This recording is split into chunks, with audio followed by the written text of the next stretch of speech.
urgent. Des exercices militaires majeurs avec des armes nucléaires simulées ont commencé, tandis que près de 20 drones russes viennent de violer l'espace aérien d'un pays de l'OTAN, poussant l'Europe au bord du gouffre. Dans cette vidéo, nous allons révéler les coulisses de ces manœuvres sans précédent et pourquoi la Pologne a fermé toutes ses frontières avec le Bélarus, dressant des barbelés.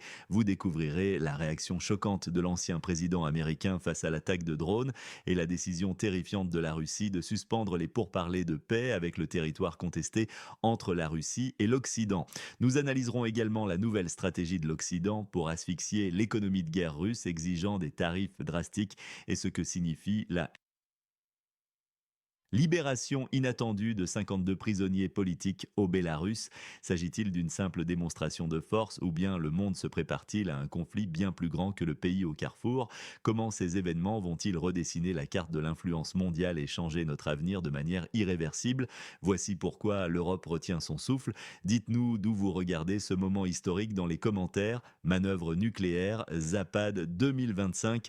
La Russie défie l'Occident, la Russie et la Biélorussie lancent des exercices militaires massifs avec usage simulé d'armes nucléaires. Le monde tremble-t-il à l'idée d'une nouvelle escalade? Du 12 au 16 septembre, les manœuvres Zapad 2025 ont secoué la région. Ces exercices incluent une simulation d'armes nucléaires. Plus de 30 000 soldats participent. C'est bien plus que les 13 000 annoncés initialement. Cette estimation vient des services de renseignement lituaniens. Le scénario est clair. Défense contre une attaque hypothétique massive.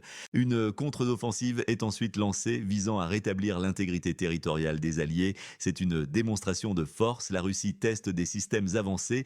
Le missile hypersonique Oreshnik est au cœur de ces essais. Plus de 20 pays sont présents, certains comme participants, d'autres comme observateurs. La Chine, l'Inde et l'Iran figurent parmi eux. Oh, un analyste militaire a rappelé que les manœuvres Zapad ont un caractère stratégique et ont lieu tous les 4 ans. Les exercices actuels constituent une démonstration de la force militaire de l'alliance russo-biélorusse en cette période de guerre au sein du pays sur la carte 404. La réaction des voisins a été immédiate. Un journaliste a confirmé que la Pologne a décidé de fermer tous les points de passage frontaliers avec la Biélorussie. La tension est palpable. Soutenez notre journalisme indépendant et restez informés. Abonnez-vous dès maintenant pour ne rien manquer.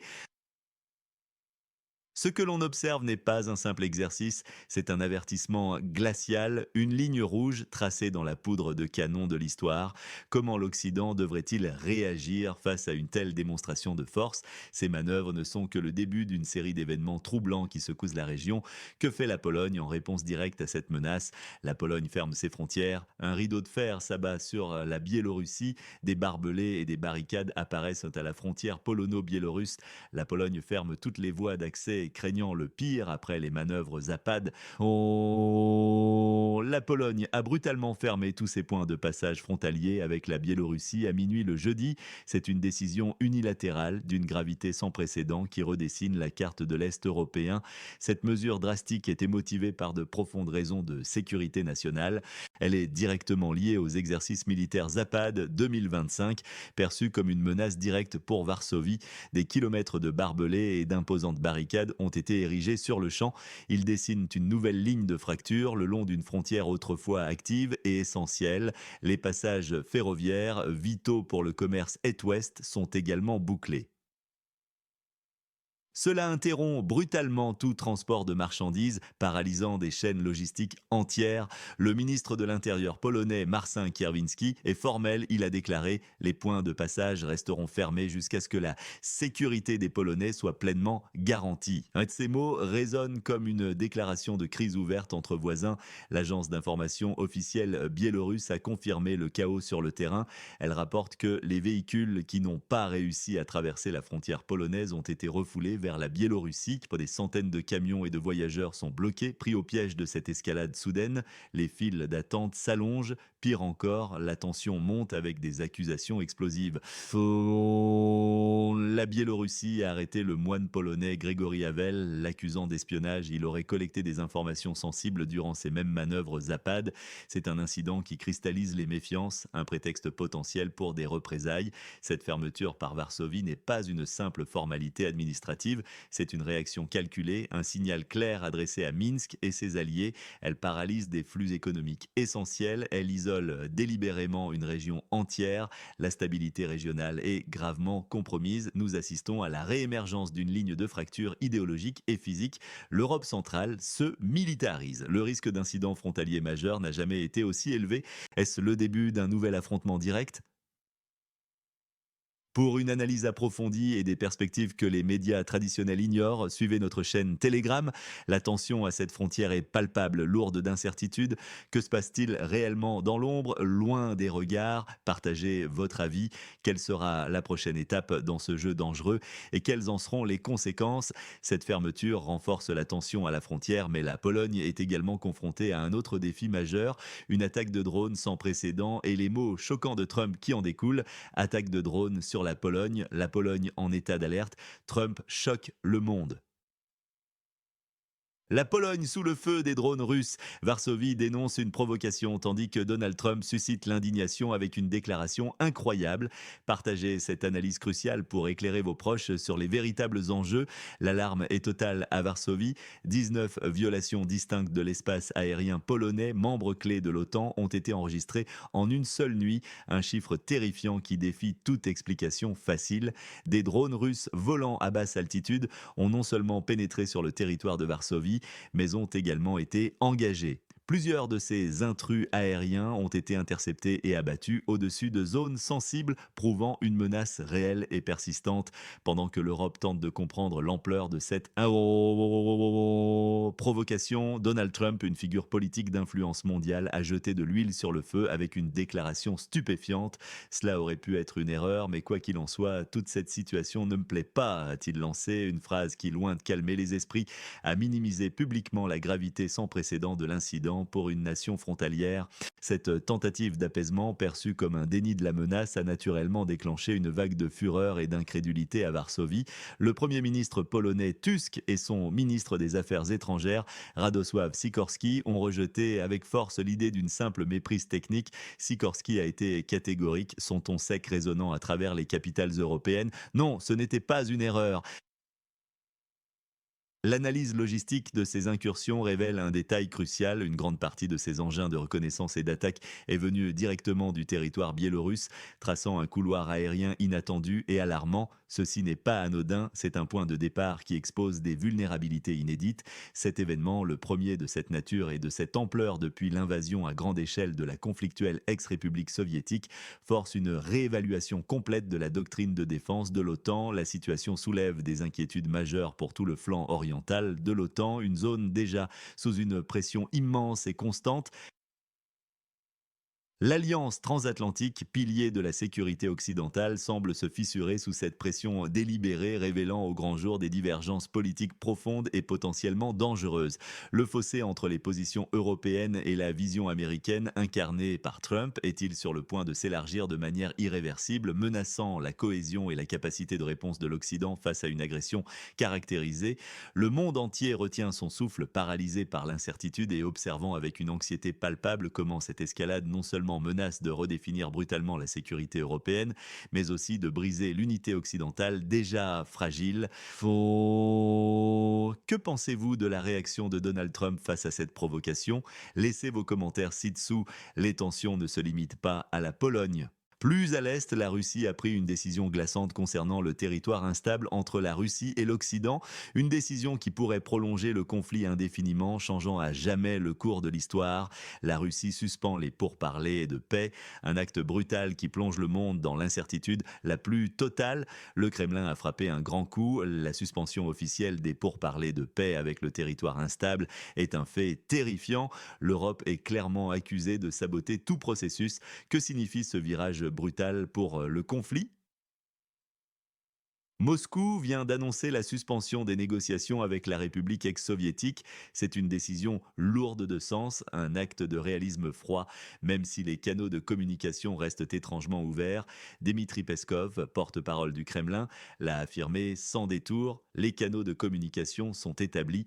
Nos négociateurs ont la possibilité de communiquer par ces canaux, mais pour l'instant, il est probablement plus approprié de parler d'une pause donc, mais cette pause est stratégique et ses implications sont potentiellement dévastatrices pour l'équilibre européen. Le Kremlin pointe du doigt les pays européens, les accusant ouvertement de saboter le processus de paix, de miner toute tentative constructive de désescalade. Et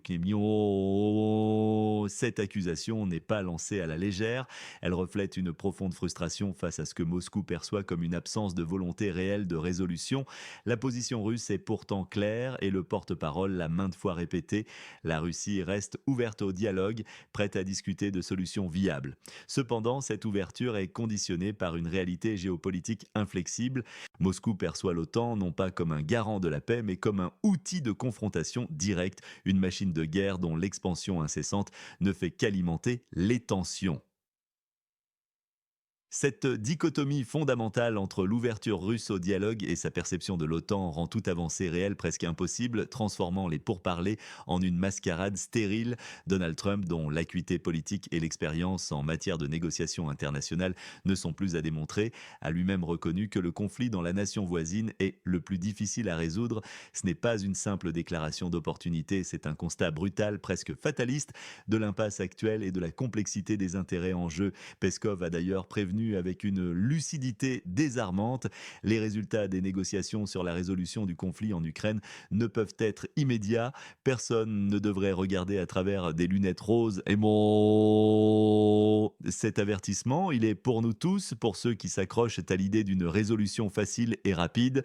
La suspension des pourparlers n'est pas un simple recul tactique, c'est un signal glaçant. Elle indique une escalade potentielle des opérations militaires et surtout un allongement inévitable et douloureux des hostilités. Les espoirs de désescalade s'amenuisent à chaque jour qui passe, remplacés par une certitude de confrontation prolongée. Le pragmatisme russe, souvent perçu comme de l'intransigeance face aux manœuvres occidentales et à leur soutien indéfectible au pays sur la carte 404, se révèle ici dans toute sa dureté et sa logique impitoyable. La patience du Kremlin a ses limites et cette décision en est la preuve manifeste. Nous entrons dans une phase dangereuse où la diplomatie cède le pas à la logique de la force. Suivez nos analyses exclusives sur Telegram pour comprendre les dessous de cette décision et ses répercussions mondiales. L'ombre de la confrontation totale s'épaissit sur l'Europe et le monde retient son souffle devant cette escalade glaciale et calculée. Partagez vos réflexions. Cette décision marque-t-elle la fin de tout espoir de paix ou un simple repositionnement tactique de la Russie face à l'obstruction occidentale? Alors que la Russie renforce son offensive politique, un geste inattendu de la Biélorussie a surpris le monde entier. Des prisonniers politiques libérés, y compris des Polonais, un signe d'apaisement ou une ruse subtile et calculée.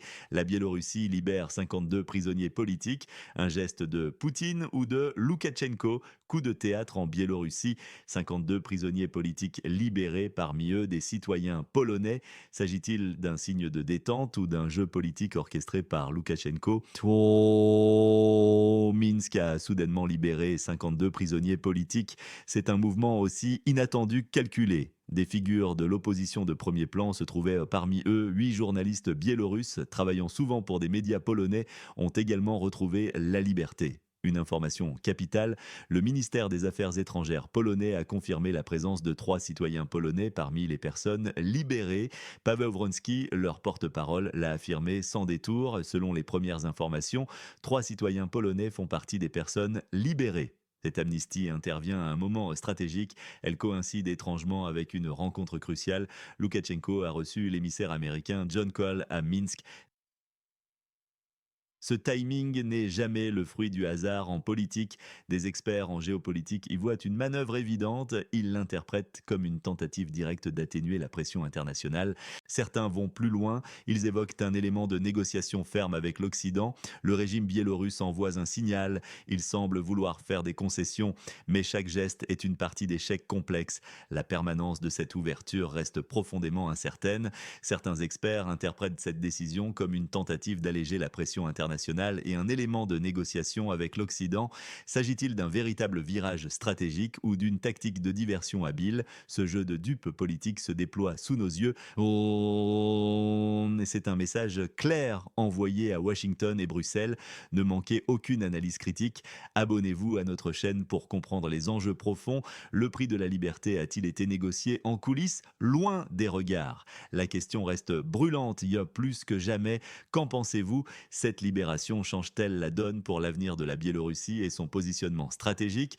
Alors que l'Europe de l'Est reste un chaudron d'événements, une nouvelle stratégie de Trump pourrait changer la donne pour l'économie russe et il va exiger des acteurs mondiaux une loyauté sans faille. Trump lance une offensive économique, des tarifs douaniers exorbitants sur le pétrole russe pour démanteler la puissance de Moscou. Donald Trump déploie une stratégie économique brutale, des tarifs douaniers exorbitants sur le pétrole russe pour étrangler l'économie de Poutine, mais l'Inde et la Chine, piliers de la demande énergétique mondiale, céderont-elles à cette pression colossale, redessinant ainsi les flux commerciaux et géopolitiques? L'administration Trump propose une mesure d'une rare agressivité, l'imposition de tarifs douaniers ahurissants, oscillant entre 50 et 100% sur le pétrole brut en provenance de Russie. Cette offensive financière ne vise pas n'importe qui, elle cible explicitement les géants asiates, l'Inde et la Chine, devenus des acheteurs majeurs du pétrole russe malgré les pressions occidentales. L'objectif déclaré par Washington est implacable, briser la machine de guerre de la Russie en coupant ses revenus vitaux. Le département du Trésor américain, avec une confiance affichée, estime que cette manœuvre forcera Moscou à la table des négociations de paix sous le poids d'une contrainte économique insoutenable. Soutenez notre journalisme indépendant et restez informés des coulisses de la géopolitique mondiale en vous abonnant à notre chaîne.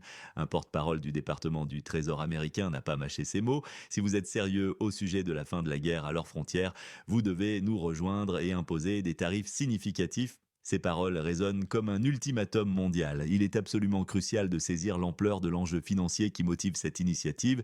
Les exportations d'hydrocarbures ont représenté une somme colossale pour la Russie. En 2024, 11 000 milliards de roubles, soit l'équivalent d'environ 129 milliards de dollars américains. Ceci constitue un tiers de ses revenus budgétaires, précisément 34%.